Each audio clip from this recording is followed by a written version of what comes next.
Hello guys, तो आज की क्लास में स्टार्ट करने जा रहे हैं basic concepts of macro economics.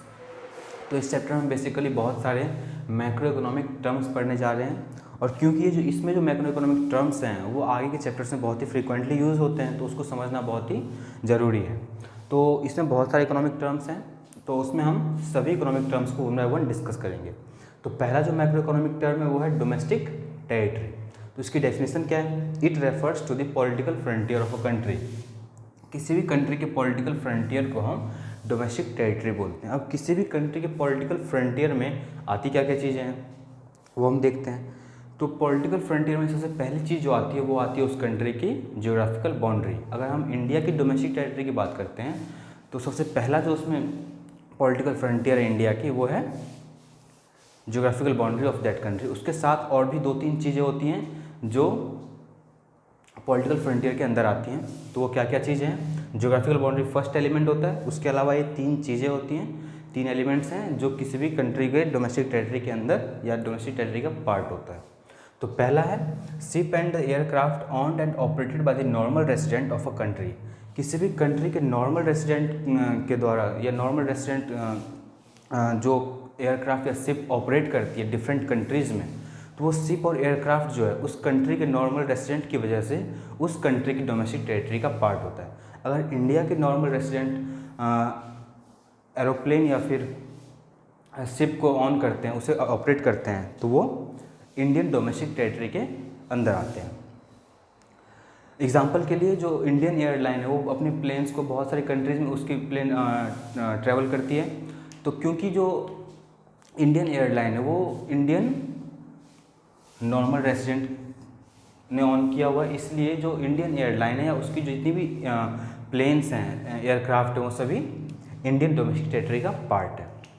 अब किसी भी कंट्री का जो डोमेस्टिक टेरिटरी होता है उसमें ये कौन सा पार्ट होता है जो इंक्लूड होता है? तो वह फिशिंग वेसल्स और नेचुरल गैस रिग्स।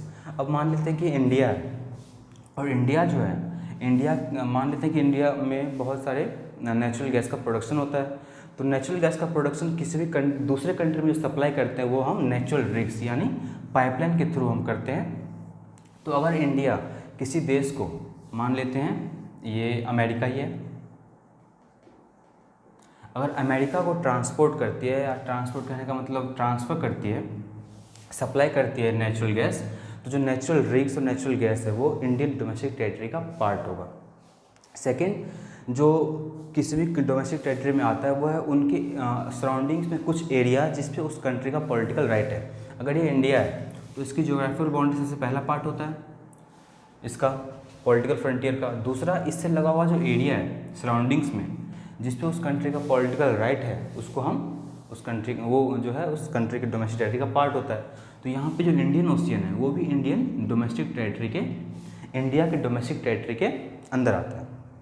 तो इसीलिए जो इंडियन फिशर्समैन है या इंडिया के जो लोग हैं वो आसानी से इस वाटर टेरिटरी इंडियन ओशियन में आराम से फिशरीज कर सकते हैं, उसको कोई रोक टोक नहीं है उस चीज़ के लिए।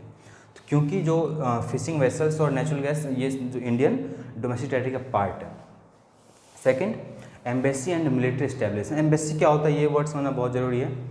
बहुत सारे हमारे देश में बहुत सारे ट्रैवलर्स आते हैं, किसी भी देश में बहुत सारे टूरिस्ट ट्रैवल करते हैं, तो अगर उसे उस कंट्री में कोई प्रॉब्लम हो तो वो उस वहाँ के लोगों के साथ तो कम्युनिकेट कर नहीं सकते। तो हर कंट्री में जिस कंट्री से लोग आते हैं उस कंट्री की एम्बेसी होती है, एक ऑफिस होता है जहाँ पे अगर वहाँ के टूरिस्ट को कोई दिक्कत है तो वो वहाँ पे बात कर सकते हैं। जैसे इंडिया है तो इंडिया के अंदर भी बहुत सारी एम्बेसीज़ हैं, American embassy, Israel embassy, Myanmar embassy, बहुत सारे एम्बेसीज़ हैं। तो अगर मान लेते हैं कि जो अमेरिकन एम्बेसी है और कोई अमेरिकन टूरिस्ट है जो इंडिया में आया हुआ है, उसको कोई प्रॉब्लम हुई तो वो कहीं और ना जा कर के अमेरिकन एम्बेसी जाएगी, उस एम्बेसी में उसके सारे प्रॉब्लम्स सॉल्व किए जाते हैं। तो क्योंकि ये डोमेस्टिक टेरिटरी इंडिया का है तो इसमें जो एम्बेसी अमेरिकन एम्बेसी, ये अमेरिकन इंडियन डोमेस्टिक टेरिटरी के अंदर नहीं आएगा। किसी भी कंट्री के अंदर जो उसके डोमेस्टिक टेरिटरी किसी भी कंट्री के अंदर जो किसी दूसरी कंट्री का एम्बेसी होता है वो एम्बेसी उस कंट्री की डोमेस्टिक टेरिटरी के अंदर नहीं आता है। अगर इंडिया के अंदर अमेरिकन एम्बेसी है तो ये अमेरिकन एम्बेसी इस कंट्री का इंडिया के डोमेस्टिक टेरिटरी के अंदर नहीं आता है। अगर वही अमेरिका के अंदर अमेरिका के अंदर अगर इंडियन एम्बेसी है तो ये जो अमेरिका के अंदर इंडियन एम्बेसी है ये इंडिया की डोमेस्टिक टेरिटरी के अंदर आएगा, और इंडिया के अंदर जो अमेरिकन एम्बेसी है वो अमेरिकन डोमेस्टिक टेरिटरी के अंदर आएगा। तो वही एम्बेसीज हैं। सेकंड है मिलिट्री इस्टेब्लिशमेंट ऑफ कंट्री। अब होता क्या है कि अलग अलग कंट्रीज़ के जो आर्म्ड फोर्सेज होते हैं वो दूसरे कंट्रीज़ में जाते हैं ट्रेनिंग के लिए। जैसे अगर अमेरिका के आर्म्ड फोर्सेज इंडिया में ट्रेनिंग के लिए आते हैं, यहाँ कैंप लगाते हैं, तो जहाँ कैंप लगाया है जहाँ पे उनकी आर्मी इंडियन आर्मी के साथ ट्रेनिंग कर रही है या अकेले भी कर रही है, तो वो एरिया जो है इंडिया की डोमेस्टिक टेरिटरी में नहीं आएगा, वो आएगा उस कंट्री की डोमेस्टिक टेरिटरी, अमेरिका के डोमेस्टिक टेरिटरी में। अगर अमेरिकन आर्म्ड फोर्सेज ने इंडिया में कैंप लगाया है तो ये एरिया या ये जो कैंप है वो अमेरिका के डोमेस्टिक टेरिटरी में आएगा, ना कि इंडिया के डोमेस्टिक टेरिटरी में। तो ये चीज़ें हमें समझ में आ गई। डोमेस्टिक टेरिटरी आई होप आपको बहुत अच्छे से समझ में आई होगी, और अगर कोई डाउट हो तो आप कमेंट में लिख सकते हैं, उसको मैं और अच्छे से एक्सप्लेन करने की कोशिश करूँगा। तो हमारा पहला जो पार्ट था डोमेस्टिक टेरिटरी वो हम कर चुके हैं। तो नेक्स्ट टॉपिक है हमारा नॉर्मल रेसिडेंट्स। तो नॉर्मल रेसिडेंट्स को हम पहले डेफिनेशन देखते हैं इसकी। Normal residents of a country refers to the individual और institution who ordinary resides in that country and whose economic interest lies in that country. मतलब नॉर्मल रेसिडेंट्स कोई भी इंडिविजुअल या कोई इंस्टीट्यूशन, दोनों ही किसी कंट्री के नॉर्मल रेसिडेंट्स हो सकते हैं। सिर्फ इंडिविजुअल या कोई पर्सन ही किसी कंट्री का नॉर्मल रेसिडेंट्स नहीं होता। लेकिन वो कब किसी कंट्री के नॉर्मल रेसिडेंट्स बनते हैं? तो कोई इंडिविजुअल या इंस्टीट्यूशन किसी भी कंट्री के नॉर्मल रेसिडेंट्स तभी होंगे जब वो दो कंडीशन फुलफिल करेंगे। पहला, who ordinary resides in that country, वो उस जिस कंट्री के नॉर्मल रेसिडेंट्स होने की बात कर रहे हैं उस कंट्री में वो रहते हो आमतौर पे। सेकेंड, उनका जो इकोनॉमिक इंटरेस्ट है वो उसी कंट्री में लाई करता हो। मतलब इकोनॉमिक इंटरेस्ट कहने का मतलब वो अपनी इकोनॉमिक एक्टिविटीज़ को उसी कंट्री में परफॉर्म करता है, यानी अर्निंग, सेविंग, कंजम्पशन, जितनी भी एक्टिविटी है वो सभी एक्टिविटी वो उसी कंट्री में करता है। तो उसका इकोनॉमिक इंटरेस्ट लाई करना बहुत ज़रूरी है, तभी वो नॉर्मल रेसिडेंस कहलाएगा उस कंट्री का। यहाँ तो हमने पढ़ा कि कौन नॉर्मल रेसिडेंस होते हैं। अब हम ये नीचे के कुछ पॉइंट्स देखें कि कौन किसी भी कंट्री के नॉर्मल रेसिडेंस नहीं कहलाते या नॉर्मल रेसिडेंट्स नहीं होते हैं। जैसे मतलब जो नॉर्मल रेसिडेंस की कैटेगरी में नहीं आते किसी कंट्री के। जैसे फर्स्ट पॉइंट है इसमें, देखो जो नॉर्मल रेसिडेंस की कैटेगरी में नहीं आते हैं किसी कंट्री के। जैसे इंडिया के नॉर्मल रेसिडेंस, इंडिया की बात हम करते हैं यहाँ पे कि इंडिया के नॉर्मल रेसिडेंस की कैटेगरी में कौन नहीं आएंगे, या ऐसे आप किसी और देश की भी कर सकते हो। मैं यहाँ इंडिया ले रहा हूँ, एज्यूम करता हूँ कि इंडिया की बात करें कि इंडिया के नॉर्मल रेसिडेंस कौन नहीं कहलाएंगे। वो ये चार हैं, एक एक देखते हैं। फॉरेन टूरिस्ट एंड विजिटर्स, यानी कोई जैसे नाम से लग रहा है कोई फॉरेन टूरिस्ट या कोई विजिटर इंडिया में आया है एज अ टूरिस्ट, वो कुछ ही दिन रहेगा और चला जाएगा यहाँ से। उसका इकोनॉमिक इंटरेस्ट यहाँ लाई नहीं करता। इकोनॉमिक इंटरेस्ट उसका उस कंट्री में लाई करता है जिस कंट्री के वो फॉरेनर हैं, या उसी कंट्री में वो अर्न करते हैं, उसी कंट्री में स्पेंड करते होंगे। तो वो हमारी कंट्री के या इंडिया के नॉर्मल रेसिडेंट्स नहीं कहलाएंगे, कुछ टाइम के लिए आए और चले जाएंगे। सेकेंड है फॉरेन स्टाफ ऑफ एम्बेसीज। उससे पहले एम्बेसी जो एम्बेसीज के जो फॉरेन स्टाफ होते हैं वो हमारी इंडिया के नॉर्मल रेसिडेंट्स में नहीं आते। तो पहले देखते हैं एम्बेसी होता क्या है। मान लेते हैं ये इंडिया है और ये अमेरिका है। तो अमेरिका के कुछ टूरिस्ट इंडिया में आते हैं और यहाँ पे उनको कोई प्रॉब्लम होती है, तो ये प्रॉब्लम वहाँ के लोकल पीपल से तो शेयर नहीं करेगा वो। तो होता क्या है कि हर कंट्री में बाकी कंट्रीज़ के एम्बेसीज होते हैं। जैसे इंडिया में अमेरिकन एम्बेसी है, इजराइल एम्बेसी है, ऐसे बहुत सारी कंट्रीज़ के एम्बेसी हैं। तो अगर वो अमेरिकन टूरिस्ट है और उसको कोई प्रॉब्लम होती है तो इंडिया के अंदर वो अमेरिकन एम्बेसी के अंदर जाएंगे और वहाँ पे उसके प्रॉब्लम को सुना जाएगा और सॉल्व किया जाएगा। तो ये अमेरिकन एम्बेसी क्योंकि ये इंडिया में लोकेट है तो यहाँ पे अमेरिकन स्टाफ का होना मुश्किल है। यहाँ पे दो ही स्टाफ हो सकते हैं, या तो अमेरिका के ही होंगे, अमेरिका वाले ने अपॉइंट किया होगा, या फिर वो लोकल एरिया से ही लोगों को एज ए स्टाफ सेलेक्ट किया होगा। तो अगर यहाँ पे अमेरिकन स्टाफ है, इसका अमेरिकन एम्बेसी में अमेरिकन स्टाफ है जो कि इंडिया के अंदर लोकेट है एम्बेसी, तो वो जो स्टाफ है वो अमेरिका का नॉर्मल रेसिडेंट माना जाएगा, ना कि इंडिया का नॉर्मल रेसिडेंट माना जाएगा। तो वही लिखा हुआ है फॉरेन स्टाफ ऑफ एम्बेसीज। तो इंडिया में जो एम्बेसी, अमेरिकन एम्बेसी, तो इसके अंदर जो फॉरेन स्टाफ है इंडिया के नहीं है, हो सकते होते हैं इंडिया के भी, लेकिन मान लो कि यहाँ इंडिया के नहीं है, अमेरिका की बात कर रहे हैं हम सिर्फ अमेरिकन स्टाफ की। तो अगर अमेरिकन स्टाफ है तो अमेरिकन स्टाफ अमेरिका का नॉर्मल रेसिडेंट है, हमारी कंट्री का नॉर्मल रेसिडेंट नहीं है। वैसे भी हम यहाँ अपनी कंट्री का नॉर्मल रेसिडेंट की बात कर रहे हैं। तो वो जो फॉरेनर स्टाफ है अमेरिकन एम्बेसी जो कि इंडिया में है, तो वो हमारे नॉर्मल रेसिडेंट्स नहीं कहलाएंगे। थर्ड है हमारा international organisation like United Nation organisation, world health organisation. तो ये जो ऑर्गेनाइजेशंस हैं, ये ऑर्गेनाइजेशंस कोई एक कंट्री तो ऑपरेट करती नहीं है।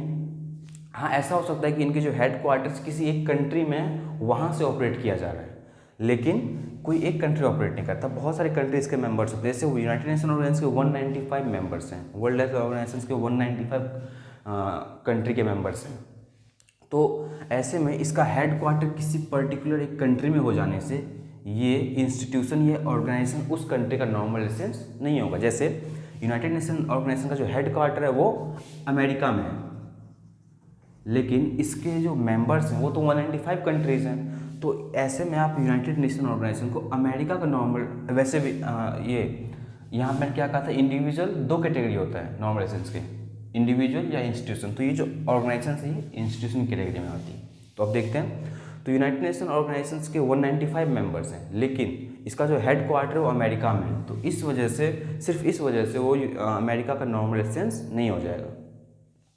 जैसे वर्ल्ड हेल्थ ऑर्गेनाइजेशन है, ये भी जो है 195 कंट्रीज़ इसके मेंबर्स हैं, लेकिन इसका जो हेड क्वार्टर है जहाँ से ये ऑपरेट किया जाता है वो जेनेवा, स्विट्ज़रलैंड में।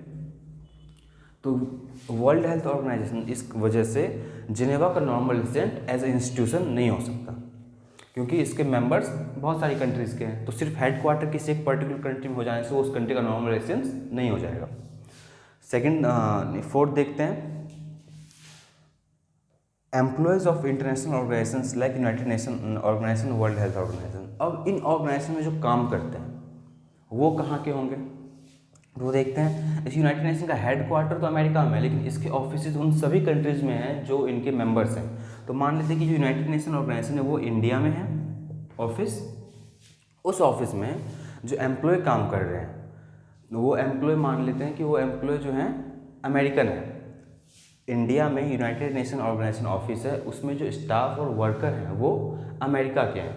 तो अमेरिकन स्टाफ और वर्कर या ऑफिशियल्स जो हैं हमारे इंडिया के नॉर्मल रेसिडेंट्स में नहीं आएंगे, क्योंकि वो अमेरिका के हैं। तो अमेरिका के बेशक से वो जो ऑफिस है इंडिया में है, लेकिन उस ऑफिस में अगर ऑफिशियल अमेरिकन है तो वो हमारे अमेरिका के नॉर्मल रेसिडेंट्स होंगे, इंडिया के नॉर्मल रेसिडेंट्स में नहीं आएंगे वो।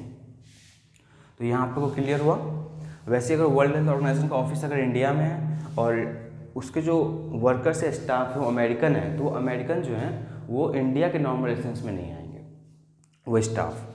लेकिन इसके साथ एक और पॉइंट है जो बहुत ध्यान देने वाली चीज़ है, अगर वो ऑफिशियल जो इंडिया में वर्ल्ड हेल्थ ऑर्गेनाइजेशन के ऑफिस में काम कर रहे हैं वो 1 साल से ज़्यादा या कई सालों से इंडिया में रह रहे हैं, तो ऐसे में उसका इकोनॉमिक इंटरेस्ट जो है उसी कंट्री में लाइक करने लग जाता है, उसी कंट्री में अर्न करता है, उसी कंट्री में स्पेंड करता है। तो ऐसे में अगर कोई ऑफिशियल, अगर किसी ऑर्गेनाइजेशन का ऑफिशियल इंडिया में रह रहा है और कई सालों से रह रहा है, उसका इकोनॉमिक इंटरेस्ट उसी कंट्री में लाइक करने लग जाता है, तो वो हमारे कंट्री का नॉर्मल रेसिडेंस कहलाने लगता है। तो ये यहाँ क्लियर हुआ, ये बहुत ध्यान देने वाला पॉइंट था। इसके बाद एक और आता है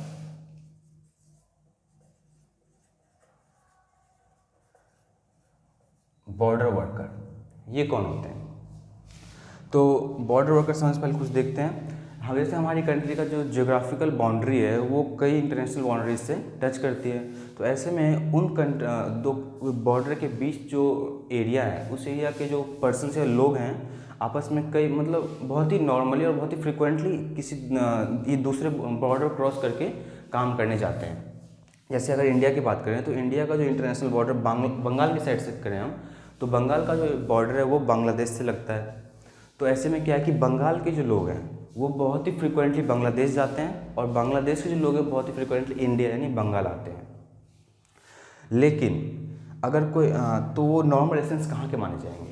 जैसे अगर बंगाल का कोई आदमी है और वो रेगुलर बेसिस पे बांग्लादेश जाता है काम करने के लिए, वहाँ काम करता है और वापस अपने घर आता है, बंगाल आ जाता है, इंडिया आ जाता है, तो वो इंडिया का नॉर्मल रेसिडेंट होगा, ना कि बांग्लादेश का नॉर्मल रेसिडेंट होगा। तो वो किस चीज़ पे हम क्लासीफाई करते हैं बॉर्डर वर्कर को कि वो नॉर्मल रेसिडेंट है?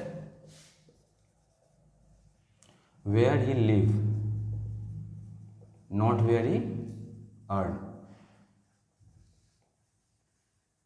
वो रहता कहाँ पे, उससे मतलब नहीं कि वो कमाता कहाँ पे है, वो अर्न कहाँ करता है, वो रहता किस कंट्री में है, जिस कंट्री में वो रहता है उस कंट्री का नॉर्मल रेसिडेंट। अगर कोई बंगाल का आदमी है, वो बांग्लादेश जा रहा है काम करने के लिए और काम करके वापस आ रहा है, तो वो इंडिया का नॉर्मल रेसिडेंट होगा, क्योंकि इंडिया में जनरली या ऑर्डिनरी वो हमारे कंट्री में रिसाइड करता है, सिर्फ काम करता और आ जाता है। तो वो जो बॉर्डर वर्कर्स होते हैं, जैसे समझाया मैंने कि जो बॉर्डर वर्कर्स होते हैं वो जिस कंट्री में रहते हैं उस कंट्री के नॉर्मल रेसिडेंट होते हैं, जहाँ काम करने जाते हैं वहाँ के नॉर्मल रेसिडेंट्स नहीं कहते हैं। तो आपको ये टॉपिक समझ में आया होगा, आई होप। अब हम नेक्स्ट इकोनॉमिक टर्म जो थर्ड है वो हम डिस्कस करने जाते हैं।